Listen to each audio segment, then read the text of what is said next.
Bloodstock 2013, and we're here with Mark from Accept. How's it all going? It's all going well. How you doing? Not bad. Very good to see you here. So, is this kind of the ideal festival for Accept to play? Because it seems to me like there is no festival in the world that suits you guys better. I would say, yeah. I've been looking forward to playing a festival in the UK. This is the first one that we've done since I've been in the band. Done, quite a few others, but nothing in the UK. So I'm really looking forward to today. Sure. Yeah. And how's the UK treated you as a whole? Because although it's your first UK festival, you have done a few shows here. We've done a few shows. I mean, we always have a great crowd and a great response. So I think this was, long overdue. Yeah, sure. And obviously, the set list choice must be quite an interesting thing to put together, because you've got all the classic old material that the fans obviously want to hear, right, and that the songs have stood the test of time. No one's wants to get rid of those songs, but you've also got two albums that people have loved since you came back. Yeah. So how do you balance the two together? It's not easy, especially in festival shows. You really have to cut the set list down as well. So we try to do as much of the classics that you have to hear. Yeah. And as much new stuff as we can get in. It's almost kind of 50-50 at this point when we're doing our show. You're gonna, it's a real balancing act. Let's put it that way. Sure. And how does the audience reaction compare? Because obviously some of those old songs have passed in some metal folklore, but right, new songs haven't had time to do that yet. Right. So do you notice a difference in the way they're appreciated? I really don't. I think everything is pretty much on par. I mean, it's coming to the point now where we've actually moved Teutonic Terror to one of the encores. Right. And it gets as big of a, when you start the song, it gets as big of a rush as Balls does.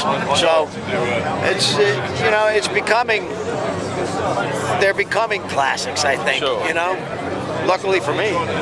Do you think that that's an experience which is specific to Accept? Because not all bands who go away and come back and have some member changes get such a warm response to new material. We've been very lucky.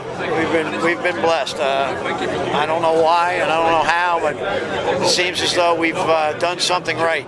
And if it ain't broke, don't fix it.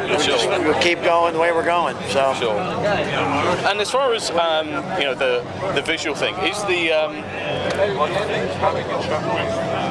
trademark white flying V's pointing at the audience, moving back and forth. Has that become annoying to have to do on stage yet? I don't think so. Like I said, if it isn't broke, don't fix it. They're known for that, and it's just what they do. So it's what we do. I mean, how did you feel the first time that you had to get up on stage with them and perform, and turn around and saw them doing that? Did it seem strange, or was this something you were on board with? It didn't seem strange at all. I was kind of looking forward to it, And the very first time we did it was in New York, so nothing could have been bad about that show for me. So. Sure. And how can you get more flying V's on stage? Because I once saw you play in London with Andy Sneap came up and he played a white flying V as well. Flying V's. I think the only other way is if I grab one too, I think, and Sneap. What's the most number of white flying V's any band's ever had on stage? I really don't know. I think we should call Guinness and bring them out to one of the shows and see how many we can get. Do you think this is a record that other people will then immediately go out and try and break, though? I think so. Because this isn't the kind of record that's set every day. No. Don't try this at home. Sure. And obviously this is a question we've been asking everyone this weekend, but it's particularly relevant to Accept, who came back. What band that's broken up should never return? What band should stay in the past? This doesn't have to be because they're bad. It can be for positive reasons as well. So no one wants to see a Beatles reunion. Wow. At this point, I just don't. That's hard to say. What band should not come back? There's not too many bands that I want to see return, to be perfectly honest with you. But yeah, definitely the Beatles. I mean, there's two gone. There's no point at this point. Yeah. There's just no point. That's not a reunion. That's a couple of mates getting together. I really don't even want to see Led Zeppelin without Bonham. You know. Yeah. So. What? Even with Jason? Even if it was Jason? If it was Jason, yeah. As a matter of fact, Peter was just telling me he just saw Jason Bonham's Led Zeppelin experience, and it was amazing.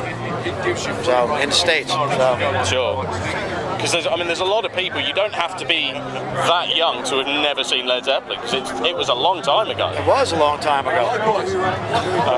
Okay. One last question. Again, this is something we're asking everyone this weekend. Last night, the Sophie Temp was headlined by a band called Tragedy, who were playing metal versions of Bee Gees songs, really quite badly. Sounds like a tragedy. Yeah. Appropriate name in more ways than one. What would your metal covers band be? Metal covers band. Actually, I got one better than that. My old drummer and I wanted to do a swing band, and we were going to do all Black Sabbath. Right. Podiums, horns, and we were going to call it Jack Sabbath. And Nice. Generals gathered in their masses. Just there you go. There's an idea. That's an idea. Electric Funeral would be an interesting one. Electric Funeral. I can see that actually, because the Wizard would Swing, work. man. The Wizard's almost a swing song already. Swing Sabbath. Swing Sabbath, you heard it here first. Podiums with JS on it, you know. This has to happen. Internet, make this happen now.